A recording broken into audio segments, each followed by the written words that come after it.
the Ticats Audio Network. This is the CFL This Week with Bubba O'Neil. No quarterback questions in Quebec. The Cardiac Kids do it again in Calgary, and a Canadian quarterback is the best in the league. But are you convinced? Welcome to the CFL This Week on the Ticats Audio Network. I'm your host, Bubba O'Neil. Now, this week on the podcast, which produces the most opinionated insider information and at times controversy the CFL has to offer, let's introduce my co-host. And folks, we are dealing now with 3 rookies. This has never happened before.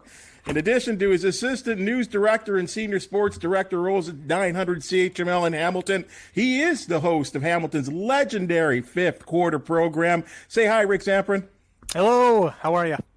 Good to see you. Hey, this fella has been on the sidelines in Regina, and like Rick, has been the pilot of the Roughriders post-game show for many years. This year, he has gotten the biggest promotion. I think it impresses him. He is the radio voice of the team of the Saskatchewan Roughriders. Known to most as Ballsy, he is Michael Ball.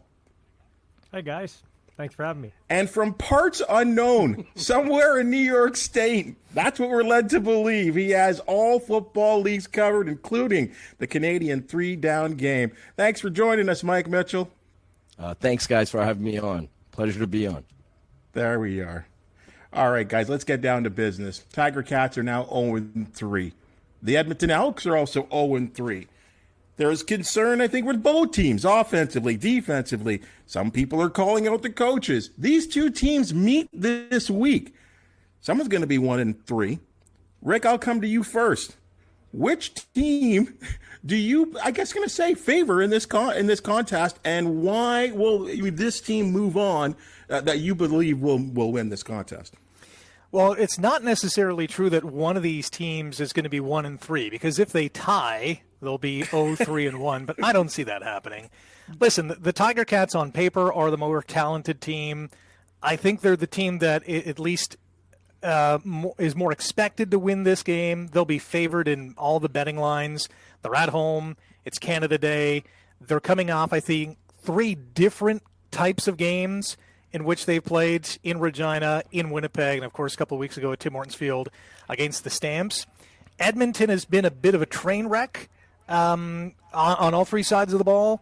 They got a lot of question marks. I think the Ticats should and will, in fact, win this ballgame. Michael, there's been some talk that Edmonton are improving week by week, and are they ready to come into Steeltown and pull off the upset, Michael? They're not going to beat Hamilton, no way. But they are getting better, absolutely. It's the same old thing, man. We saw it here in Regina. You take over a team, you use a Rolodex of players, which is exactly what he's doing. You're closer, but you don't have any results, but then you don't want to play Edmonton at the end of the year. So if you're asking me this at the end of the year, maybe you have a different story. Hamilton's the best 0-3 team in the league. As Rick said, they played 3 different games. And, they could have won all 3, actually. Even the game here in Regina, they were in it for 3 quarters. Just couldn't get a pass rush consistently on Cody Fajardo. So, no, I think Hamilton wins that one easily. Mike, what are you thinking?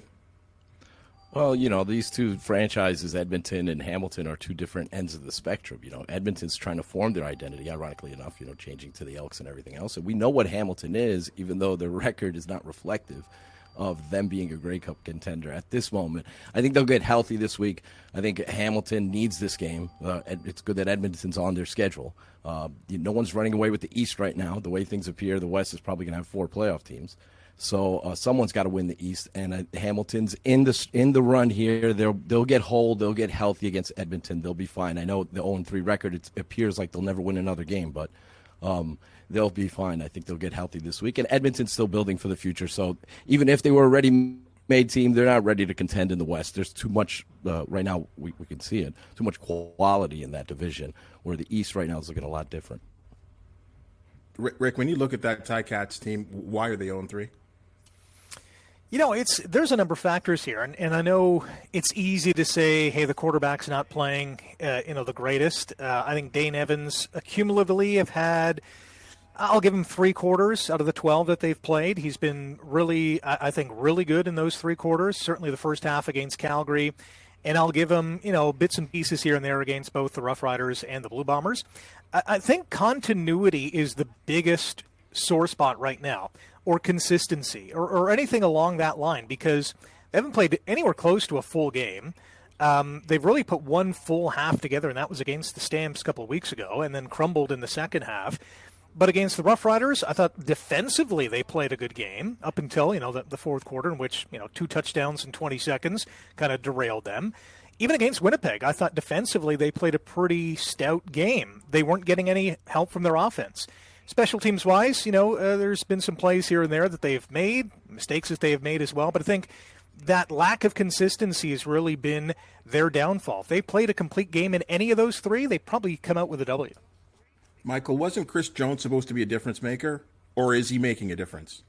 I think they eventually will figure it out. My only, and I like Chris, but my only criticism of Chris Jones, other than the Rolodex, because I think it doesn't add for continuity in the locker room, is I don't know how much he values Canadians or quarterbacks. And it's the formula that's won in this league for years. You got to have a good quarterback, and you got to have good Canadians. And I don't know that he values either. Let's not forget, when he won the championship, Mike Riley was his quarterback. Mike Riley bailed them out in the fourth quarter of that Grey Cup game, if I remember correctly. So sometimes, we're prisoners of the moment sometimes when talking about sports. I think he is good. But I don't know, man. He's got to put more value in Canadians and quarterbacks. Mike, you thinking the same thing? I mean, and this guy, this Chris Jones, I mean, he's almost larger than life. I mean, he's one of the rarities in the Canadian Football League. We have these kind of quiet coaches. This guy is not afraid to step in front of the mic and, again, I guess in his opinion, tell it like it is. Yeah, he's a fascinating guy. I covered him last year covering the Argos, and when he came on board mid-season, Jones is an outside-the-box type coach. You can see even with some of the roster moves he's been making, moving offensive players over to defense and that kind of thing. So he's not afraid to rattle the cage and do things differently. I think he's got a difficult task with him. That's a very tough division in the West, and it's going to take time. It's not going to be an overnight thing. They've played better. That after week one where they got destroyed by BC, which now BC's kind of looking like they're going to keep up that type of performance, at least on the offensive side. But after that week one, Jones could have lost that locker room. A lot of people could have, turned the volume down on his messaging, and they've played better the last 2 weeks. So, guys, let's move on to number two. Following their huge win over the Roughriders in Montreal, Alouettes, Trevor Harris is the guy. I mean, Vernon Adams Jr. goes down with the COVID. He's not even, he's not dressed. There was some quarterback controversy going into week 3 of what the Kahari Jones was going to do. I mean, does he have no option now, Michael, that he's got to roll with Trevor Harris? Vernon Adams Jr. paid for all his receivers, their hotels and everything in the offseason. So to suggest that he's lost the locker room, I think that's a bit of a stretch. And sometimes when you have two quarterbacks, you don't have any. Now, hey, I was happy for the CFL that Montreal won because they've been trying, hard to get some interest going back there. But I'm not buying Alouette stock just yet. The Riders on a short week with no center, their quarterback's a bit nicked up. They had one practice. That's a story for another topic, but Thursday Night Football's stupid in my opinion.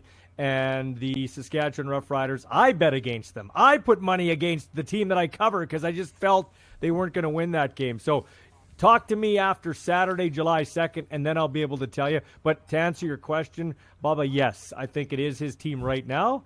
Is it his team for the whole year? Who knows? What do you think, Rick?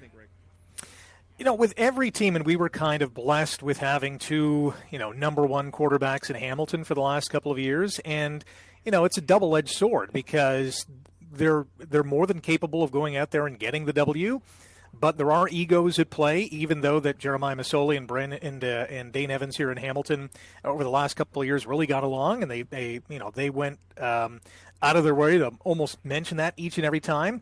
But I think at the end of the day, no matter what the team, and we're talking about Montreal right here, the head coach, the front office wants to play the quarterback, the players at any position, the ones that give them the best chance to win. And if 1 week it's Trevor Harris is going to start. If the next week it's Vernon Adams Jr., he's going to get the call. Whoever gives them the best chance in that given week is going to get the start. The difficulty is at the quarterback position, it's the the straw that stirs the drink. And if you get it wrong, more often than not, you're going to lose the game. So they got to get, for Montreal's sake, they got to get it right. So right now, I think it's Trevor Harris, but I think this is going to change throughout the season. Michael, you just said a real interesting thing there, Mike, about the locker room and, Vernon Adams Jr. I mean, he's a gregarious guy. He's in everyone's face. And I say that in a friendly way because we did see him in Hamilton for a little bit. I mean, a guy that wants to be a leader. Michael, I'll come to you on that. Is it not about performance when it comes to this quarterbacking situation in Montreal? You can talk about having the guy that has the hot hand. But again, we talk about this locker room, and guys are going to generally favor one guy over another. Yeah, they are. But they're going to favor the guy who wins. And if Trevor Harris is winning, you're going to go with the guy who wins because we're judged on wins and losses in this business. Well, we aren't. We're 0-0 after every week, right? But you're judged on wins and losses, and they won. And they won a home opener.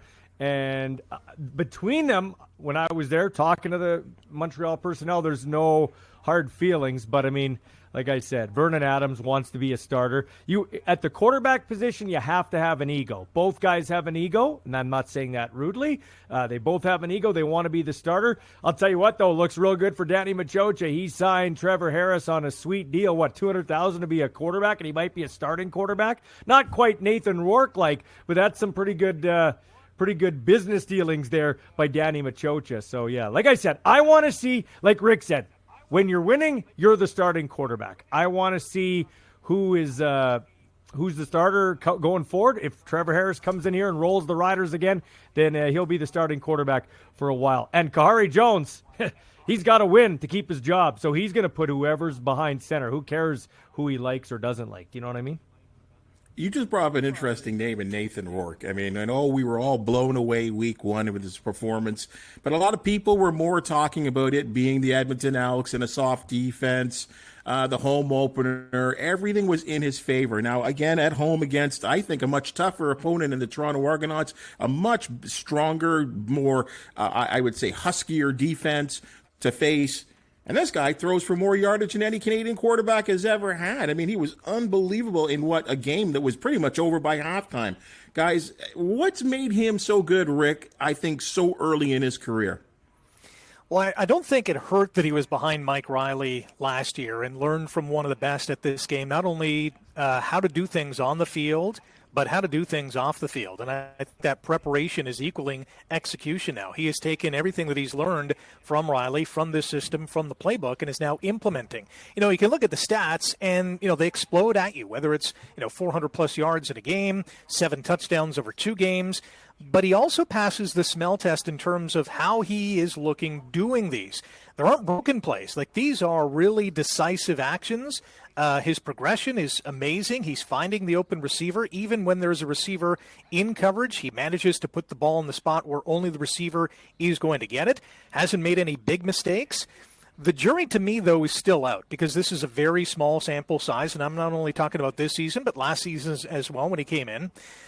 I want to see him now that he started out hot and he's got this confidence and the team is playing well, I now want to see him on the road against a good team too. Can he do it there? It doesn't necessarily mean he has to win, but how does he perform?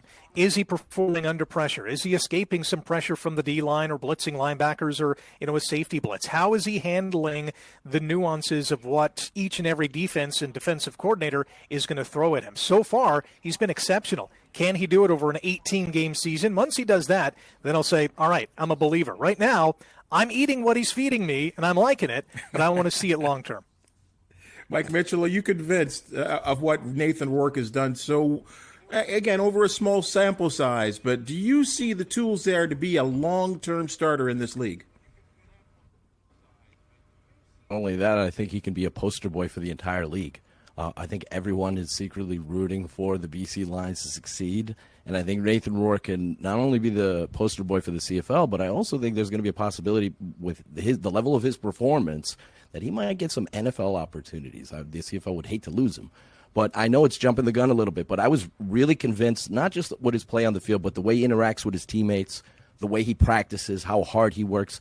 I said this a few months ago before the season started. He reminds me a lot of a young Tom Brady. I know that's you don't want to compare one of the all-time greats, for a young kid like that, but just the way he operates within his system, the comfort level he has, that's what's real impressive for a young guy. It looks like he's not having difficulty figuring things out. And so very impressive start for him. He's got to keep it up. He's going to be challenged. There's going to be moments where he has struggles on the road against top opponents. But everything about him screams superstar. And if the CFL handles this correctly, this could be the poster boy for the entire league, the guy they market the entire league around. And, Michael, how do they do that? I mean, because you're right. I mean, Mike is right there. We need to promote in this game the stars. I don't care where they come from or what team they play for. And I think that's one of the things that you look at the NFL, the maybe not so much Major League Baseball. I think hockey could certainly use some lessons as well, too. How do we make some of these stars more known around the country? Well, it's funny you bring up hockey because hockey's worse than the CFL. The NHL is worse than the CFL if you're comparing the money they have to promote. Connor McDavid should be everywhere. Austin Matthews should be everywhere. Cale Makar should be everywhere, but they do a poor job. Yeah, you got to get them out. You got to get them out in the community at the grassroots level. We don't have the budget. I say we because we're CFL broadcasters. The CFL doesn't have the budget that these other leagues do. You can't compare it to the NFL, but you can do grassroots things. You can have billboards all over the city. You could have, really promoted. It's Tom Brady and the New England Patriots or the Tampa Buccaneers. It's Nathan Rourke and the BC Lions against Cody Fajardo and the Saskatchewan Roughriders. But guys, imagine a Canadian kid knows how to play quarterback in the Canadian Football League if he gets a chance. And I just hope it works out because football, hockey, sports, copycat. They're paying him $81,000 in hard money so that they can put all these weapons around him. Dominique Rhymes, Brian Burnham, who's hurt now, Lucky Whitehead, James Butler, Keon Hatcher. Dude only has to he can throw the ball. Don't get me wrong. He can make decisions like Mike said. But he only has to get the ball out, let him run down the field. Who cares if the guy takes it from 7 to 80 yards down the field? Looks the same on a stat sheet.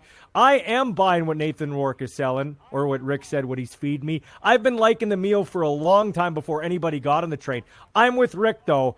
And I'm not judging him. Don't judge him on Thursday, because Thursday night football is stupid. So you're going to have the BC Lions do exactly what the Rough Riders did. And I know every team goes through it, but the BC Lions are getting hosed. They're going to go from west to east with one-day practice. 3 guys are banged up. Riders did the same thing. Everybody's, Alouettes. Don't give me that. They went west to east without their starting center. Thursday night football is stupid. Well, Rick, he's just ignited a fuse here. He's blowing up. But your thoughts on Thursday night football? I mean, shouldn't we I've heard someone talking about we should be playing almost every single game, every day. It's all about this. It's the sponsorships. It's another primetime day. It's another day where traditionally, at least in the summer, the NFL is not around. Come the fall, that's a much different story. But it's absolutely unfair to the teams that have to travel because they really have to condense their week, get in all the plays and the schemes that they want to run against the particular opponent that they are going up against that week. And the teams at home are just sitting back thinking, hey, we got this one made in the shade. We have our traditional 3-day practice week. We're going to go through the motions. We'll have our walkthrough. We're staying in our own homes. It's absolutely unfair to the teams that have to travel, especially from the west to the east or vice versa. Having the short week is a killer to begin with. Rick, if you're going to go, okay, I'll give you a little bit what you're saying there, but it's still a gate-driven league, and we don't have the NFL till the fall. So why can't we go Friday, Saturday, Sunday? Why can't we go 1, 2, and 1 till the NFL fires up? Okay, number one. Number two, you guys, Bubba, you talked about, wow, can they get this Nathan Rourke thing right? I hope so, because they can't get the schedule right. If you're going to schedule Thursday night football, then have the Riders play in Winnipeg or have the Riders play in Edmonton. Don't have them play in Montreal. Why is BC traveling to Ottawa? Who's doing the schedule? Are they throwing it on a dartboard? Come on, give your head a shake. Well, Mike, your thoughts here? There, I mean, we're really passionate here about the scheduling here all of a sudden, which is interesting. But I kind of like having the Thursday night football. I want to see football on the television. I don't care what day it is. Yeah, CFL has to do a better job of scheduling. I agree with Ballsy there. You know, it's player safety is a big factor here. You're asking players to play on short rest with very little practice, and then teams can. Hopefully, it doesn't happen to BC. That's why I was so impressed with Rourke losing Brian Burnham and James Butler. He still had success, but hopefully BC doesn't have a ton of injuries coming out of this game. You know, they want to get out of the game with a win. Starters in a game, they lost a couple last week, so that's the big thing with the scheduling. I understand the primetime aspect of it, but also attendance is a big factor too. Trying to ask people to come on weekdays, weekday evenings, bring their kids there. But the CFL sometimes kind of like shoots them in the. You know, that's the biggest thing with me is players because they're playing on short rest. So they have to work around that. They have to utilize the buys correctly for teams too. To try to let them rest up and be fresh for the rest of the season. Yeah, that's definitely a ballsy hit on something there, and there's truth to it. Go ahead, Bubba. Yeah. Bubba, can I just jump in to Yeah, piggyback what you were saying? You were saying you love Thursday night football, and Rick said it's another primetime game. I absolutely agree with both of you guys. But are you going to tell me that was fun to watch the Riders get their lunch handed to them 37-13? I'm not blaming it all on the schedule, but come on. If you schedule it better, yeah, Thursday night football is great. If I'm going to watch something worth watching, that wasn't worth watching right from the get-go. Now, like I said, I'm not absolving the Riders of the sins of poor play, but come on. Give me a better game. I don't know too many players that like to practice. I mean, they have a couple of days to rest up a little bit. I mean, you're getting the nice air flight. You're sitting in a nice, comfortable seat. You're traveling across the country. Is that really that tough? Like, I mean, yeah. I mean, okay, yes, I understand what you're saying with the scheduling, but I mean, was that really the reason why the Riders lost the football game? Saturday, we're going to find out Saturday. If Montreal comes in here and I'm not going to say they'll beat us by 24, but if they come in here and mop the floor with the Riders again or push them around, then I'm buying what you're selling. I think that had more to do with the lack of rest and a new center in his first game than anything else. Rick, last one to you on this. Will you watch CFL on Sundays, even when the NFL comes back? Yeah, absolutely. I mean, if I had my druthers, if I was the be-all and end-all CFL schedule maker, and I know it's tricky to do, but I would just lean on Friday and Saturday nights. You know, you have your 7 or 7:30 game, you have your 10 p.m. start or whatever, West Coast or Alberta time, and do it that way. I know it's tricky to do because, you might have 3 Western teams in the East at some point or vice versa, but at the end of the day, I think you stick with a minimum 2 days, a maximum 3, throw out Thursday night football, you go Friday, Saturday, Sunday tops, and you leave it at that. I think it's easier to schedule, it's better on travel, healthier for the players, top to bottom, that's the answer, that's the way to go. I understand why Thursday's in there. It's the primetime sponsorship dollars that the league's pulling in. So I can't let this go. Does every game have to be on TV in a sense? Hold on a sec, guys. In a sense that why can't there be 2 games being played at the same time? Do they have to be one game, 2 games, 3? Does it have to be that way? So this way, maybe we can have more games, and maybe the West special at 7:30, or the West game, the East game at 7:30. Maybe they overlap, or is that just going to kill the CFL there, Michael? Well,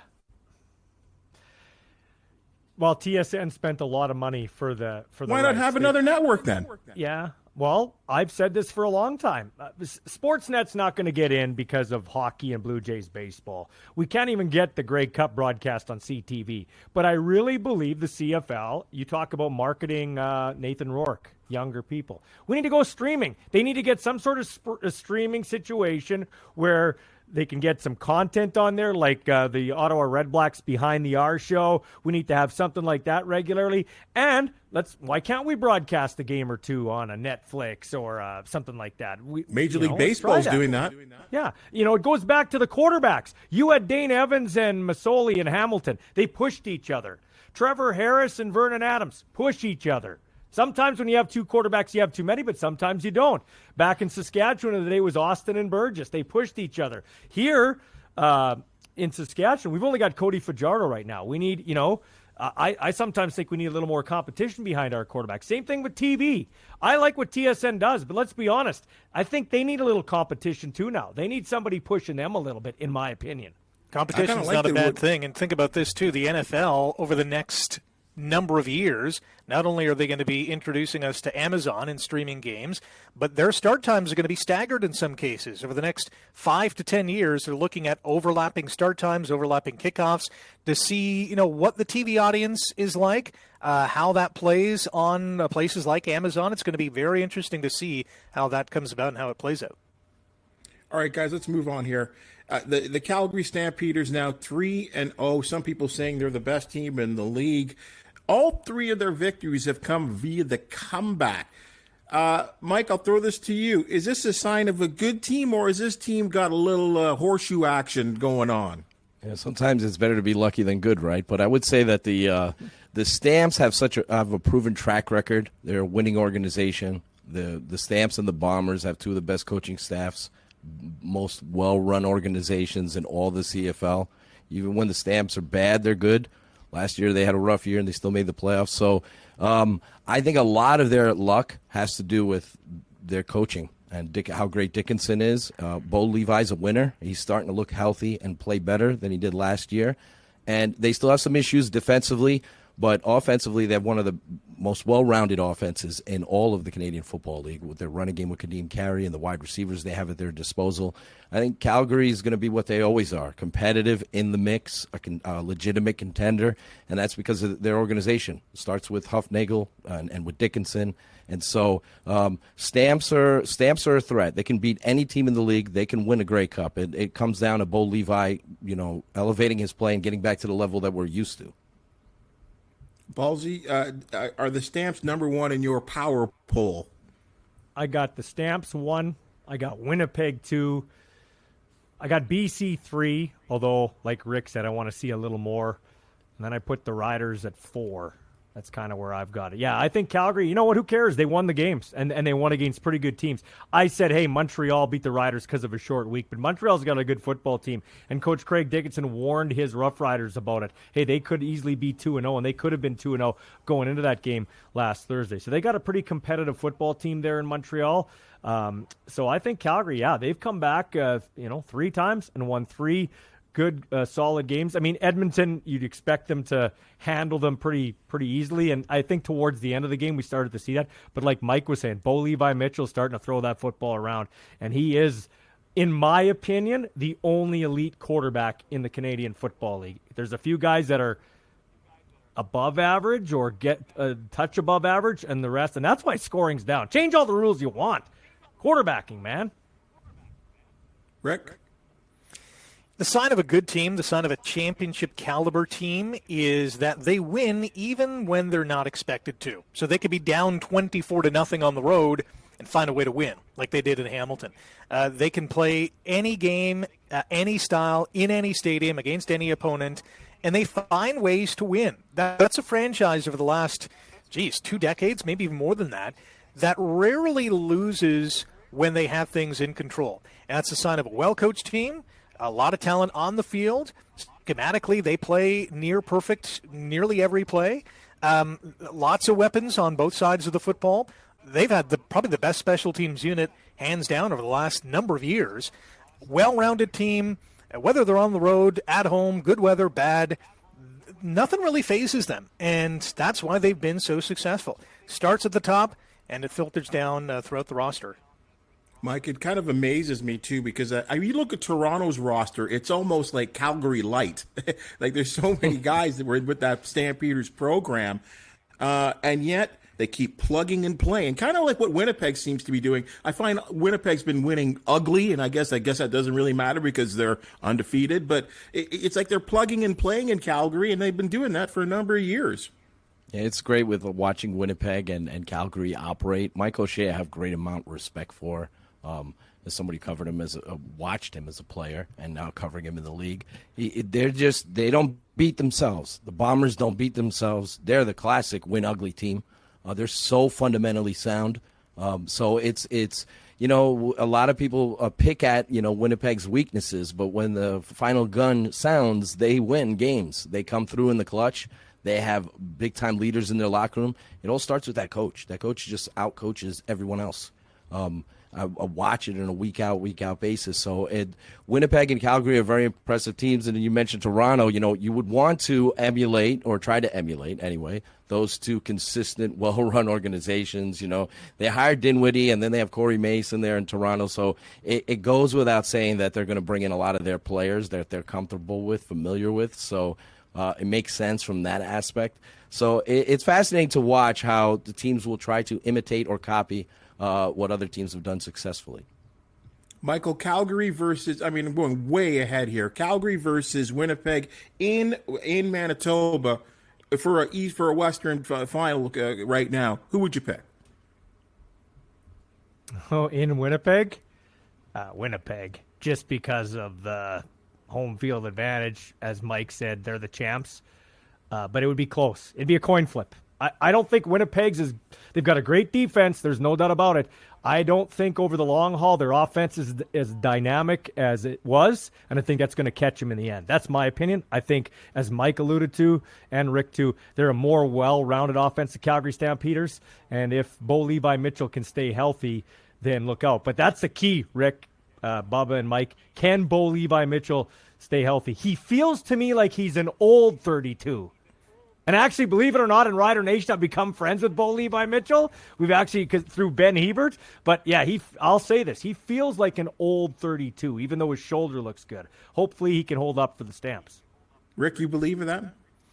Yeah, the gap between Winnipeg, Calgary, and even Saskatchewan isn't as large as I think that many people think. Because in a one-game scenario, whether it's in Winnipeg or Sask or at McMahon, I think you flip a coin. I think those teams are pretty darn close. They all three of them have really good coaching staffs. All three of them have really good quarterbacks. All three of them have good defenses as well and can put some points on the board. So if you play, a best out of 7, it's probably going 7 each and every time unless something bizarre happens. But yeah, Calgary's just so explosive, so well-rounded, so down to earth. They do the fundamentals and the little things right. And, yeah, even if Bo Levi goes down, they got a pretty good backup quarterback in Calgary as well. So There's not that much of a drop-off. But Mitchell's been amazing his entire career. And, it's hard to think that, he's 32 and he's already accomplished so much in this game. He's got the highest winning percentage in the league, has won, every trophy imaginable. Even if he is not on the field, they're still a very dangerous team. So, I think that gap is pretty darn close between number 1 and number 2 in the West. All right, guys, the Stanley Cup has been awarded. There's an opportunity, I would think here, Michael Ball, for the Canadian Football League, and I know we talked about the scheduling, I think to become in the forefront in all the sports shows, in our sporting landscape here in this country. I know this has kind of been an ongoing discussion probably for a decade or two, and it probably was a discussion with the last CBA discussions. How does this league make the next step? How does it attract the younger viewers? Like, this is an opportunity. Like, hockey's gone. The Memorial Cup is almost complete. This is just baseball now in terms of the major sports now. What does the CFL have to do? It's not rocket science. We're in the Canadian Football League. I love them. I love the American players. They kind of bring the sizzle to the league. Our two greatest players in Rider history are Americans. Their statues are in front of the stadium, Lancaster and Reed. But people grow up wanting to be Neil Hughes or Mike Moriali or Andrew Harris or Andy Fantus. They grow up wanting, I want to be that guy. Well, as we've all alluded to, we have them right now, whether we're totally on board or not. Nathan Rourke should be at the top of everybody's talking points right now if you're in a CFL market or just in general. TSN should be all over that. Now that the NHL is done, it should be Nathan Rourke, CFL, everywhere. That's what we need. Promotion, promotion, promotion. If you don't, I get criticized.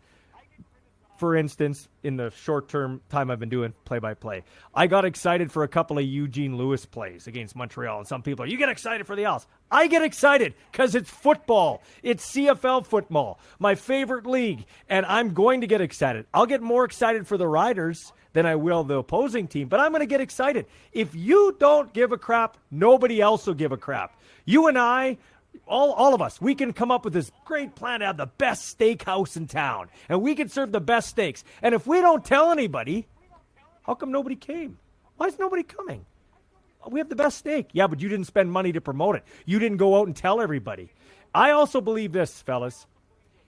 Everybody who's 14 and under should be allowed to go to a CFL football game for free. Laugh at me if you will. They should be able to go for free. Mark Trestman and I talked about this, and we were on the same page. For free. Why not? Hey, my kid wants to go to the game. Now I got to go to the game. Now I'm going to spend $30 for a ticket. Now my kid wants a hat. Now my kid wants a hot dog. But he went for free. Now it's fun. Hey, Dad, I want to go back to the game. Okay, I'll go back to the game. Listen, I'm sorry, I'm passionate about this. You tune in and watch an NFL game, Carolina-Detroit. It's a crappy game. It's 9-6. They got 14 camera angles, and people are into it, okay? It's still crappy, but now take Montreal-Toronto, BMO Field. The game's better, the product's better, but if I tune in and there are 8 people in the stands, it looks like crap. Our product's better, but we don't promote it. Put people in the stands. Mike, you had thumbs up there on that 14 and free program. Is it got to come down to that? I think so, because they got us, right? The CFL has us. People who are listening to this, they have us. But really what the league needs to do is they need to start appealing to the younger audience. They need to promote, obviously, but they need to reach out to the younger crowd and get them interested in the CFL. So I think, easy for me to say because I'm not signing the checks. I'm not an owner, and free is not something that they're really interested in. But I would implement, kids being allowed to come in free to games, because I think that would not only boost attendance, but you would help build for the future. Build a new generation of fans. Like I said, they have us. They need to appeal to the younger crowds through social media. They need to appeal to kids. They need to draw in families to the games. It doesn't help weeknight primetime games drawing in families. You have to do a little more weekend afternoon stuff. So I would definitely do that. I think that it's about the future. Nathan Rourke could be a face of the league. He's young, good-looking kid. Obviously, the national thing absolutely helps. It's forever and a day since there's been a Canadian quarterback that's, been a superstar.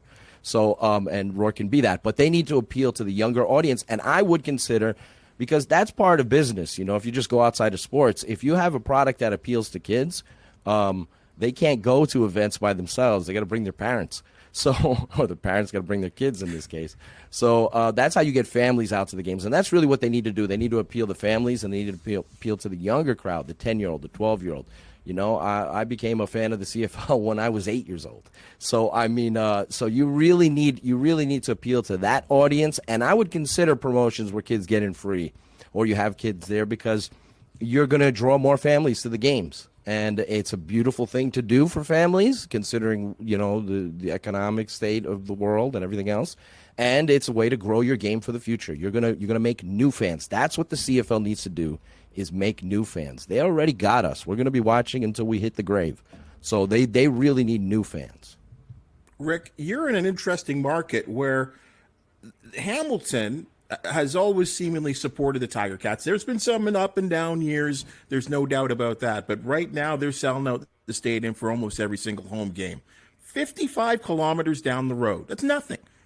There's another team there with an attraction, composite of 5 million people. What are the Tiger Cats doing and not to say the Tiger Cats are so much better than everyone else, but what are they doing that other team can't seem to do, that has a company that own the team that are monsters, that are responsible for making the Raptors and the Leafs forever popular? What's the difference in Hamilton and Toronto, that dynamic? I think it's all about what's sizzling. You go to Toronto and it's a lot more than just football, right? And it's a lot more than just sports. We can talk about the Maple Leafs and the Raptors and the Blue Jays and then everyone else down the list, and the Argos fall way down that list. But it's all the other stuff that's going on in the six, as the kids call it. What's sizzling? And it's not just what's happening in front of us. It's what's happening in the virtual world as well, with kids staring at TikTok to no end. And they rather pay attention to that than the Canadian Football League. We got, and the two other guys made, perfect examples. We got to get a new generation of fans in the ballpark. And if it's making it free, or, kids under 14, they get in for $10 if their parents are spending, 40 or 50 or 60, whatever the case is, on tickets and parking and food and merchandise.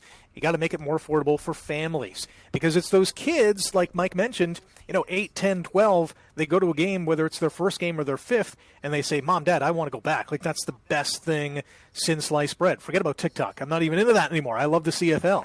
At the end of the day, you got to get younger fans involved, but there has to be another part to that, and that is making sure there's an exciting product on the field and off the field. There's nothing worse going to any sporting event, and the game is dull, and the game day presentation is dull as well. I think, number one, the Ticats, speaking for Hamilton, have done a phenomenal job, not only on the field with a great product in terms of talent and winning, but off the field as well. It's fun to go at the ballpark. Everyone's got a jersey. Things are happening, whether it's fireworks or things on the audio board or stuff happening in the stadium. It's an exciting place to be. It's where we want to be. And if people don't want to be at BMO Field or any other stadium in this country, they're not going to go. They'll find something else to spend that discretionary dollar on. And right now, that in Toronto, it's way down the list in terms of going to an Argos game. They'll spend $400 to go to a Leafs game. Win or lose, they'll be entertained there. But at the end of the day, they're just not entertained, and they don't have that bug to go to an Argos game. Michael, that's kind of the interesting point that Rick brings up, where the Argonauts are on the packing list in terms of major sports and their attraction. But don't we see that in major cities? Mike, same sort of thing in some of in New York State, right there, and Buffalo. There's a couple of teams there. New York City has multiple teams, and in fact, some sports they have it's in hockey. They got the Rangers, they've got the Devils, and they got the Islanders all in one metropolitan area. Yet they're still being supported. Michael, what again? And I can't. I don't want to keep hammering on Toronto, but it is a sore spot for the league. It has to be considered a sore spot. It's ownership. Bob Young cares. Amar Doman cares. Now, granted, you can't have one Republic every time, and we saw that as the crowd dropped to 15,000. But also, don't forget, BC, beautiful weather. They don't get a lot of sunshine there, so people are out. But if they keep winning, I'm told by the people that live there, by September, we'll be able to have 20 to 25,000, which is I think the break even where you can be profitable, from what I've talked to people about 24,000. That's where you can make some money. MLSE, listen, Larry Tannenbaum is not an idiot. Obviously, look at what he's done with other sports teams. But I don't think he has the desire. Yes, they're paying bills. I get it, but that's it. They're not trying. They're not trying to get people into the stadium. Quee and Edmonton's trying. The Riders do a great job in-house promoting, but they're the only game in town. I think maybe they could do a little bit better there. Ottawa, I've never been to Ottawa to watch a game, but I'm assuming they're doing a good job there. They're looking at refurbishing the place. Gary Stern, the ownership group, he's now on Twitter trying to fire the fans up, everything like that. You got to try. Like I said, it goes back. If you don't promote it, if you don't think it's a big deal, then they're not going to think it's a big deal. So why would they? The Raptors are a big deal. The Leafs are a big deal. You got to make Toronto a big deal. Part of it is 14 and under, get in free. Oh, there's people there. Maybe, and like the bigger cities, hey, if everybody's going, I should go. That's where everybody is. And maybe it's going to be pay Mitch Marner to come to a game. Pay Austin Matthews to come to a game. If Mitch Marner and Austin Matthews come to a game, it's cool to come to a game. Hey, why can Drake go to an independent basketball league? Why don't you get Drake to come to your game?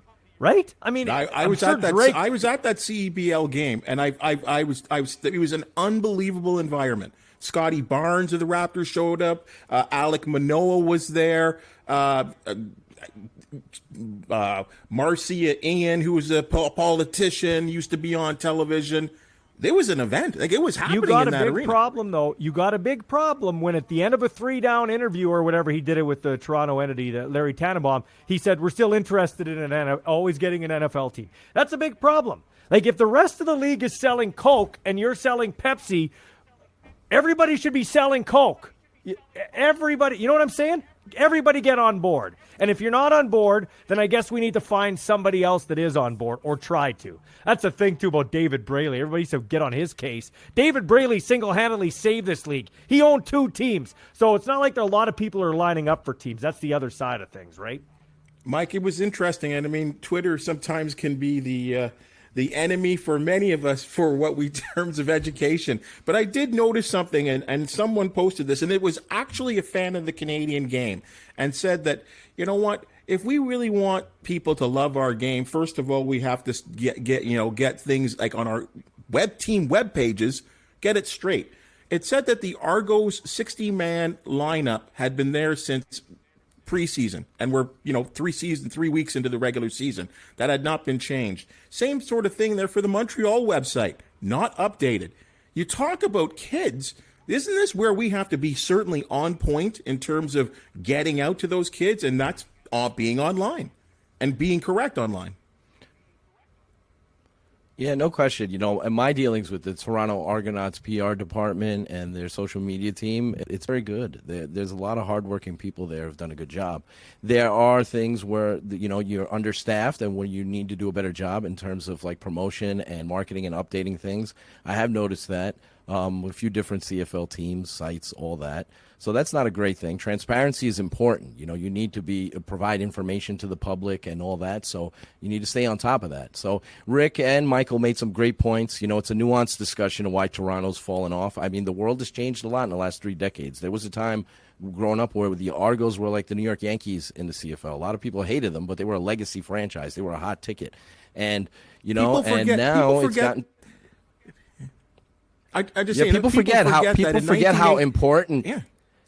Yes. Yeah, people forget how important, not only historic, but like how important, like the Argos were legitimately like everybody hated them or you loved them. Obviously, if you're in Toronto, they were a successful franchise and embraced them. And it's just the CFL has fallen off in a lot of these big city markets because of the different options. It's unfortunate, but beautiful places like Vancouver, Montreal, obviously Toronto. And, they're competing against a lot of things. And the NFL has grown in interest in the last few decades, especially in places like Toronto and BC and all this. So it's a lot of the younger generation is more, looks at the CFL. I hate to say this, kind of like how we look at MLS in the States. As a good league, we're happy it exists, but it's not high priority. It's not prominent. Everybody looks at the NBA and the NFL and Major League Baseball and all that, and they think of those NHL, and they think of those leagues as the important leagues. And then the CFL, unfortunately, this is sad, but in some places in Canada, particularly in the big cities, it's not top priority. It's not even third or maybe fourth in the pecking order. In some places like Saskatchewan and other places like that, the Riders are the most important thing in the whole damn place. But the Argos are not the most important franchise in Toronto. They're down the list, unfortunately. It's kind of like that Buffalo Bills, Green Bay Packers kind of thing. Those markets have embraced those NFL teams. That's who they are. Everyone talks Bills. Everyone talks Packers. That's part of the fabric of these families in those cities and those places. And the Argos, unfortunately, despite their beautiful history, they just don't have that in their market anymore. It's dissipated over the years. There needs to be more. They need to build stars, longtime stars, and they need to embrace the younger audience, as we talked about earlier. And so it's an uphill battle in these bigger cities versus the teams in the prairies and all that to become a top priority in those markets again. Mike, I'm just going to go to Michael for one thing here, only because he's based in the United States. And you cover all football leagues. Where does the CFL, of course, we're going to say the NFL is number one in North America, but where does the CFL stack up there in the United States? Or is it making a mark on ESPN too? It does a decent audience, all things considered, but it's like where MLS is in the United States, where PBA is, college baseball. It's, the NFL, NBA, NHL, MLB. All these leagues take precedent over the CFL's. Not to me, but to a lot of people in America, it's an afterthought. It's an extra league. It's an alternative thing you can view. Obviously, that's not the case in Canada, but that is the case in America. There are Americans that are, starting to watch the CFL more, and they'll sample it and they like it. And a lot of people with my site at CFLNewsHub.com, I'm getting a lot of new CFL fans within the last year or two. People out there like the Marcast doing a great job covering the league, interviewing the commissioner and all that. So it's helping attract new fans. But in America, the CFL is not. It's not really. To be honest, it's not really thought of. People respect it, they understand it, they'll watch it casually. But there are not a lot of diehard, there are not a lot of crazies like myself that are Americans that have been watching since the days of Warren Moon and Doug Flutie and all that, that love ESPN because they used to show the CFL, that have actually, an American like myself was actually, I'm not, maybe shouldn't say this, illegally streamed CFL games from time to time that I didn't have access to. So, you're in America. It's a different story. You would think that the CFL in places like Toronto, Montreal, and BC would be higher up in the pecking order. Those are beautiful cities. You have a lot of options, but those ownership groups, they need to, and the CFL too, in conjunction with, needs to do a better job of helping the ownership groups, and the ownership groups need to step up. MLSC, like you said earlier, that's a tremendous organization. There are no fools over there, but you get what you put in.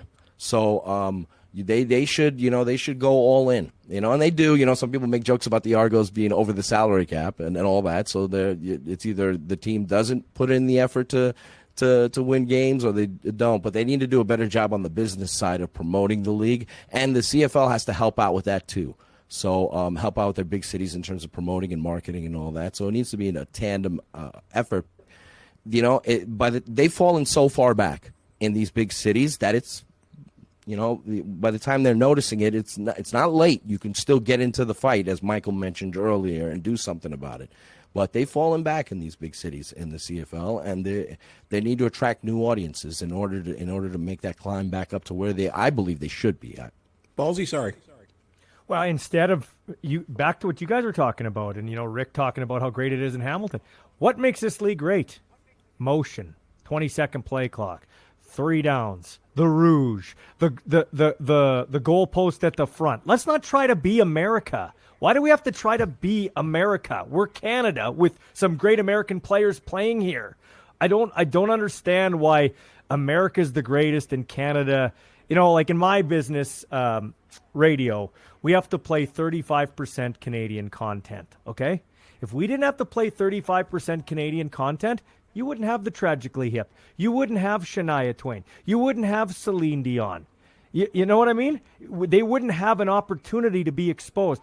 So we have to. My son plays college football in the United States. Okay, he's lucky enough to get down there and play.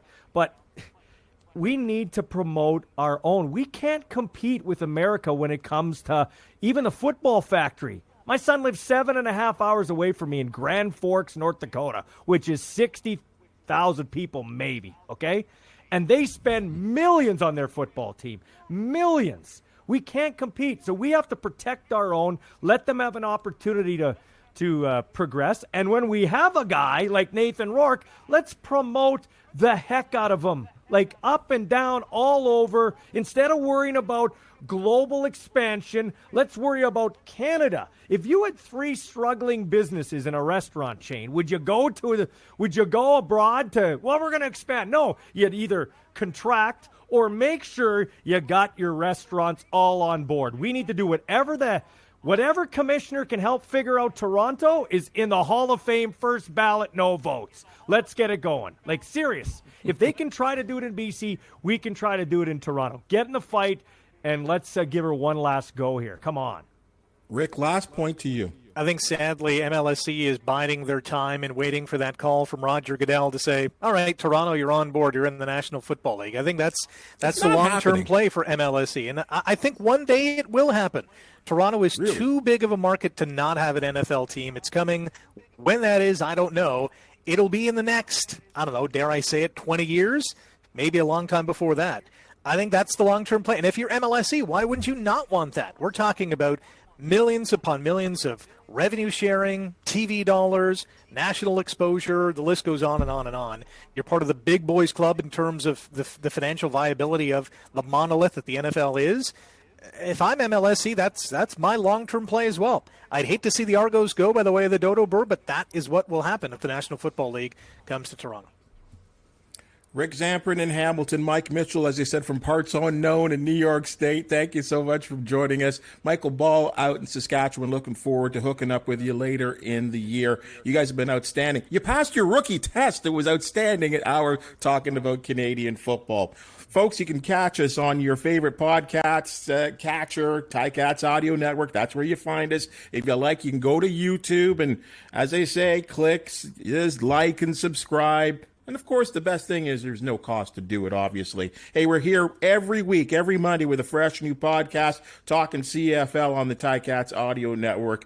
I'm your host, Bubba O'Neil. Thank you so much for joining us, and we look forward to chatting with you next week. This has been the CFL This Week with Bubba O'Neil. Every Monday, a new episode drops with a roundtable of CFL insiders discussing the biggest stories in the Canadian Football League. We would love to hear from you with your thoughts and opinions. Email us at gameday@ticats.ca. Subscribe to the Ticats Audio Network on Spotify or wherever you get your podcasts.